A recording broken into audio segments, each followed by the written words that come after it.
In a world where beginner motorcycles were once labeled as slow and boring, one machine came in and completely flipped the script.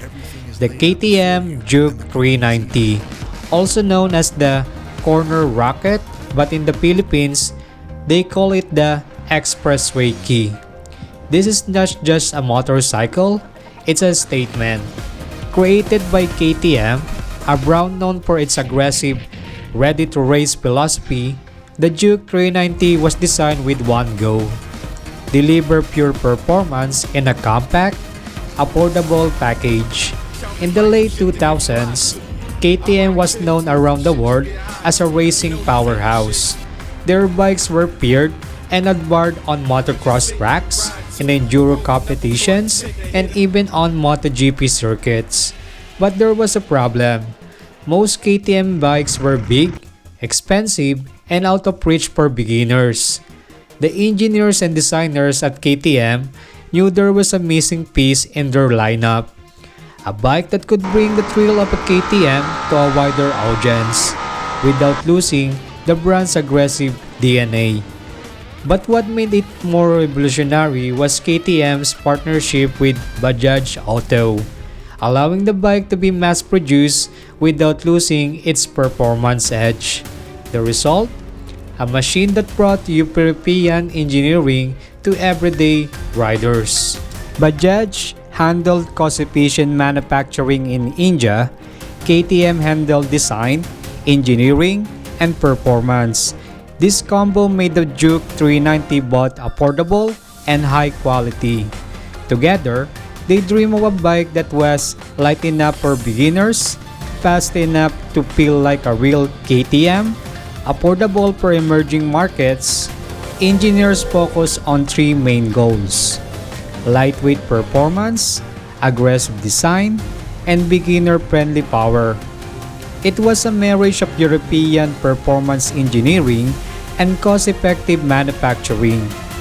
After months of testing, refining, and perfecting, the Duke 390 was revealed in 2012 in EICMA Motorcycle Show, a premier international motorcycle trade fair held annually in Milan, Italy. Then it is officially launched in June 2013. The reaction? Riders were blown away. The bike felt alive, fast and aggressive, yet accessible. For the first time, beginners could experience real KTM DNA without needing a liter bike or a huge budget. The Duke 390 did not just launch it, created a new category: affordable, high-performance motorcycles for new riders. It became the gateway bike for millions of riders worldwide. It proved that small doesn't mean weak, and beginner bikes could be exciting. It instantly stood out because no other bike in its class had this much power. It fit like a mini superbike.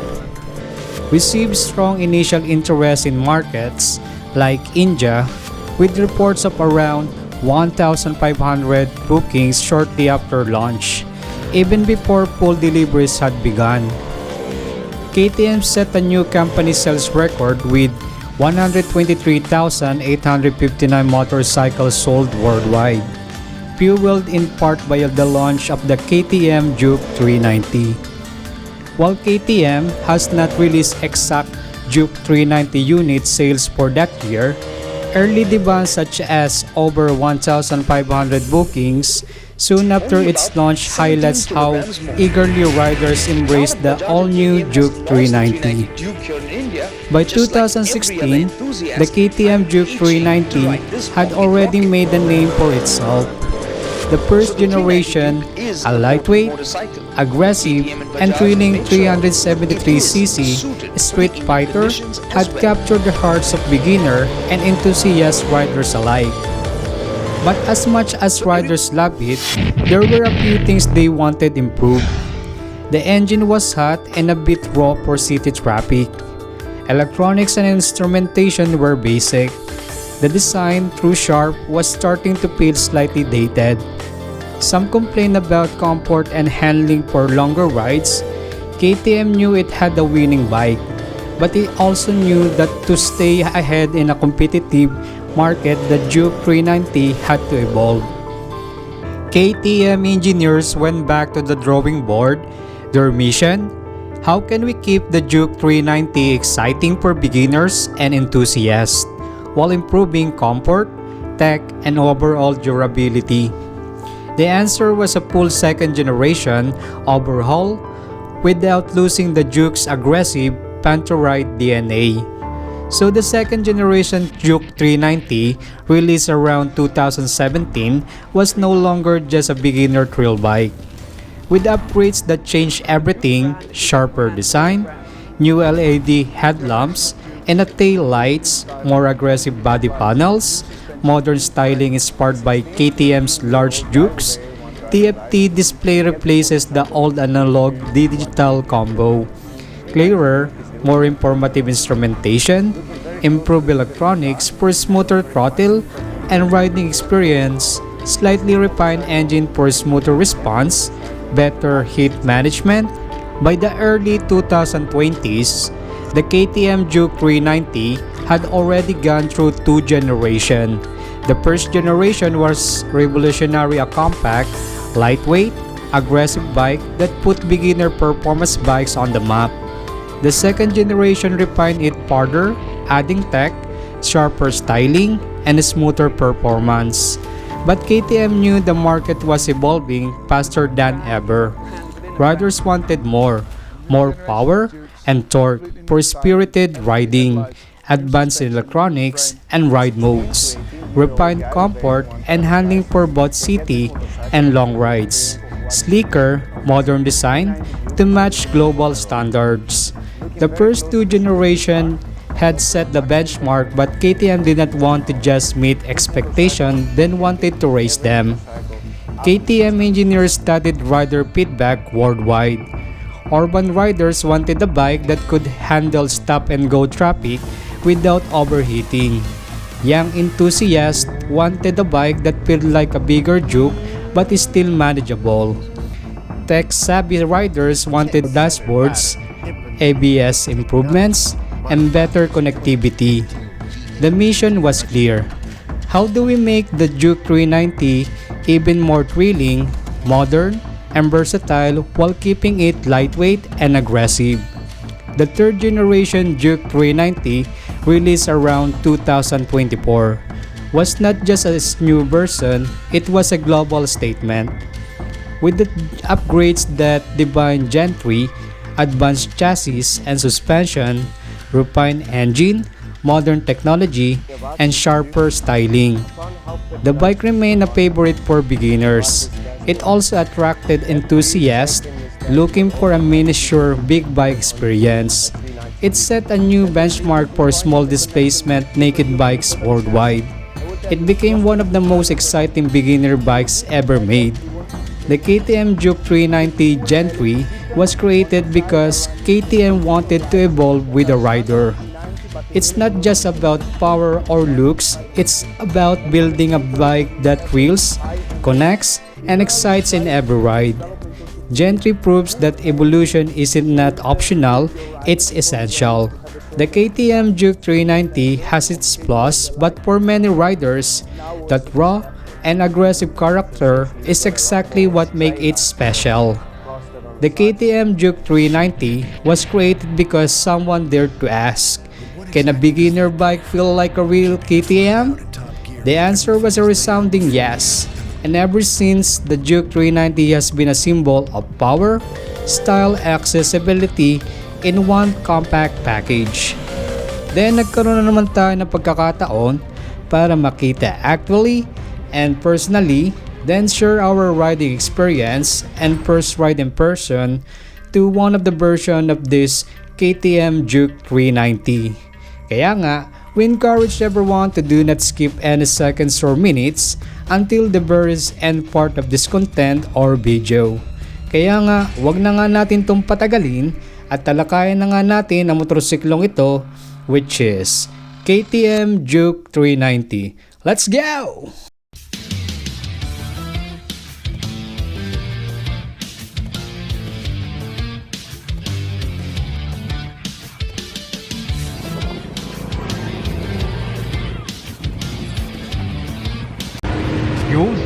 KTM Duke 390. Let's go! Hi everyone and everybody. So nagbabalik na naman tayo dito sa panibagong content at panibagong video natin ito about sa pagtalakay ng isang klaseng standard or naked bike na big bike na motorsiklo, which is nakikita nyo nga sa tabihan ko, isang klaseng naked bike na motorsiklo, which is KTM Duke 390. Isa itong klaseng naked bike na 400cc na motorsiklo.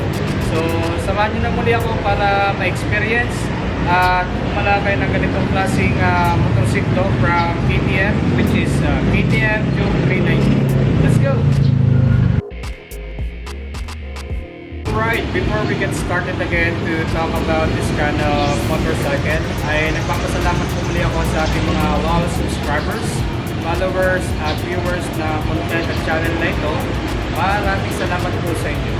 Then kung bago ka lang, napadaan or interesado ka sa mga ganitong content or videos, abay, huwag ka na kapag ganito mag-hit mo na nga ngayon subscribe button at notification bell para makareceive ka ng latest updates at videos sa channel na ito. Maraming salamat po sa inyo. Then we have also some social media pages like Facebook, TikTok, Pinterest na kung mag-interesado kang bisitahin ang mga social media pages na ito, ay pinagpapuna ka na pong i-hit or i-like and follow ang mga social media pages na ito. Maraming salamat po ulit sa inyo.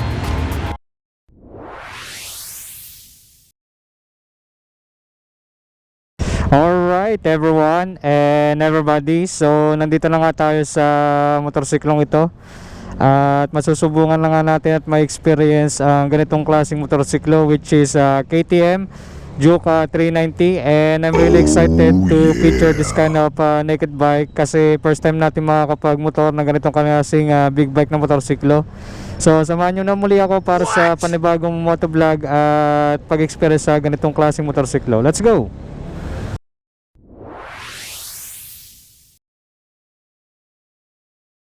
Alright everyone, nandito na nga ang motorsiklong ito at maswerte tayo at pinahiram tayo ng motorsiklong ito dahil pambinta din to ni Sir na taga BJMP, at maswerte tayong pinahiram tayo ng motorsiklong ito kasi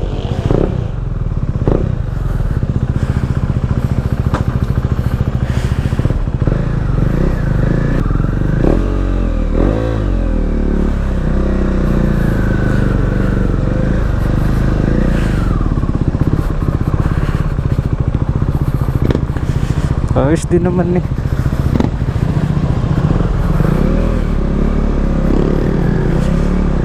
Kilala niya ako eh, sigurado. Alright everyone and everybody, so nandito na nga tayo sa motorsiklong ito, which is KTM Duke 390. Tinetesting na nga natin siya. Tinetesting na natin siya.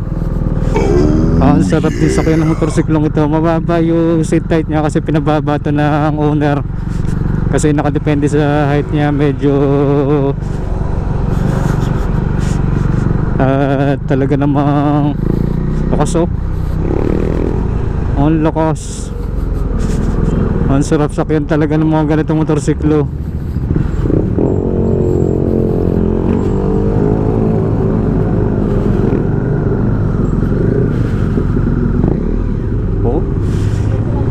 Sige sir. Ayun yung may-ari ng motorsiklo.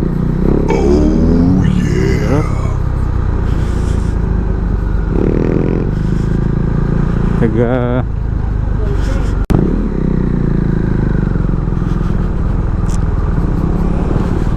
ganda pala dito.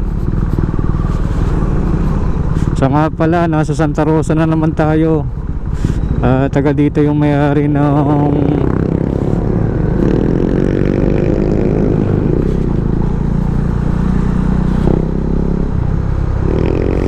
sarap. Bigay na bigay eh. Tresera pa lang yan. Tresera.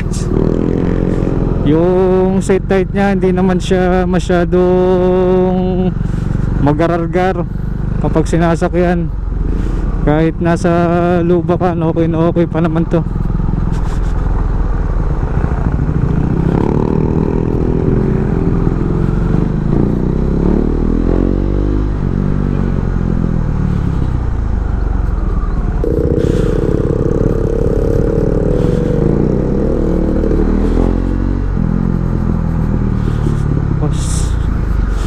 Okay naman. At naka-experience tayo ng ganitong motorsiklo. Kahit ano lang.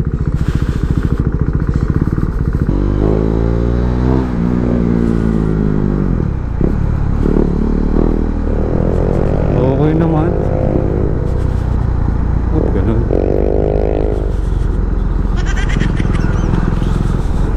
Ayos na ayos ang big bike na rin.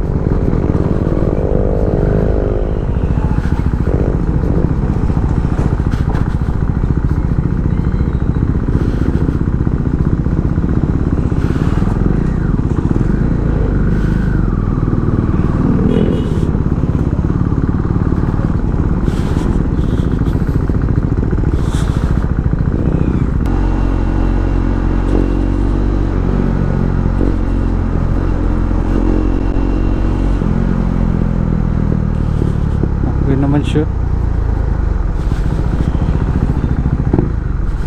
Saan ba yun? Dito yata. Ang sarap sakyan.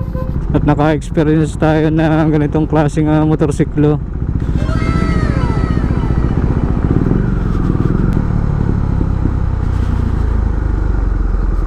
Liining position. Okay naman.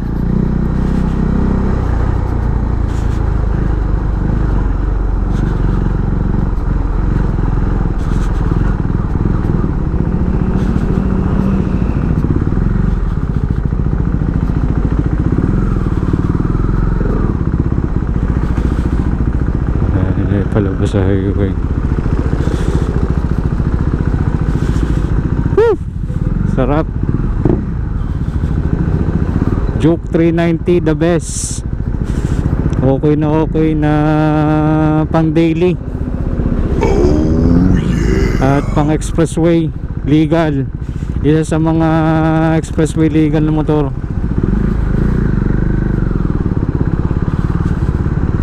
Balik na natin kay sir kasi kukuhanan pa natin ito na video. Oh yeah.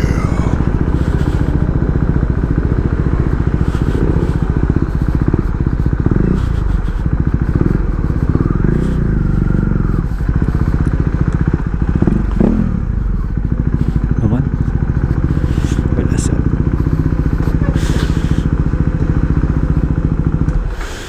Yun.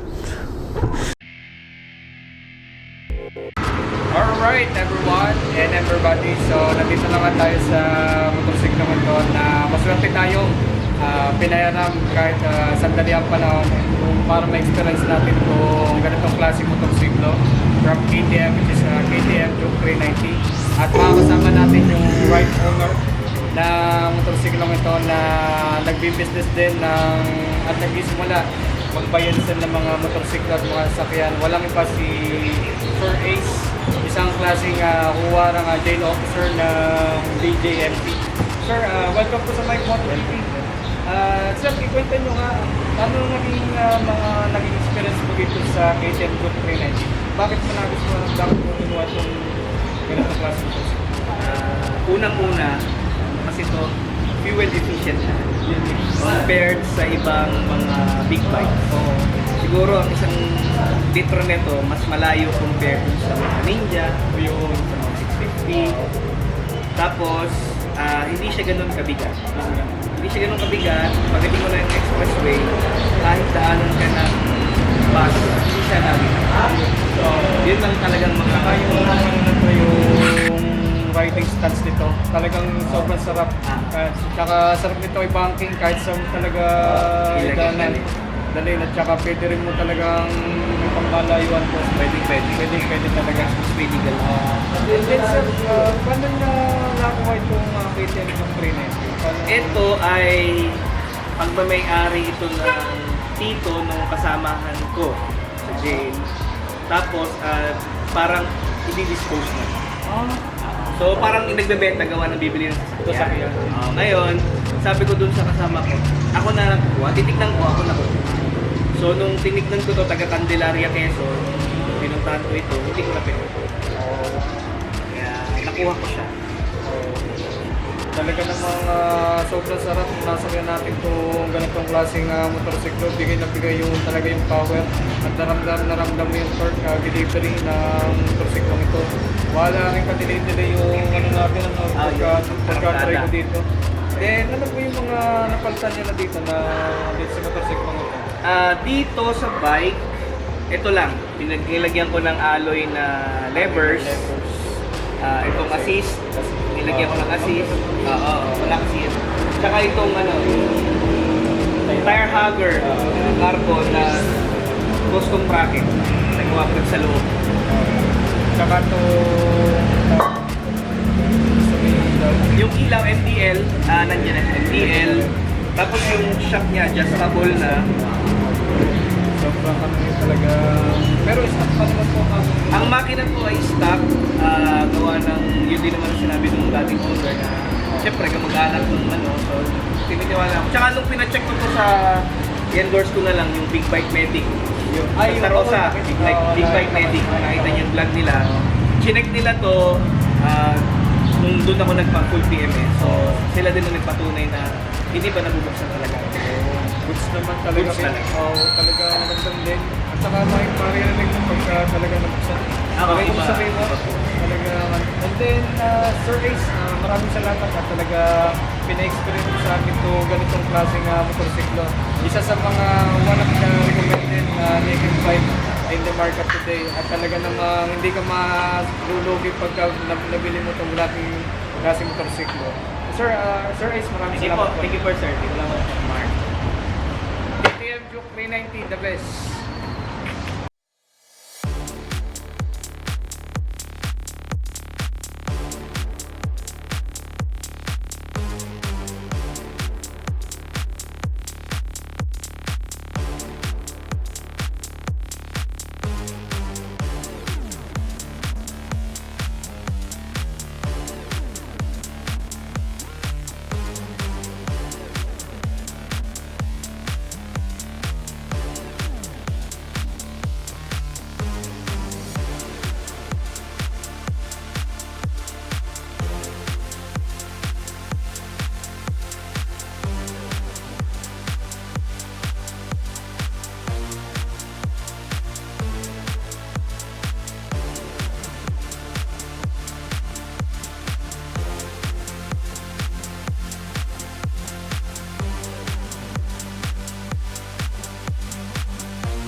everyone and everybody.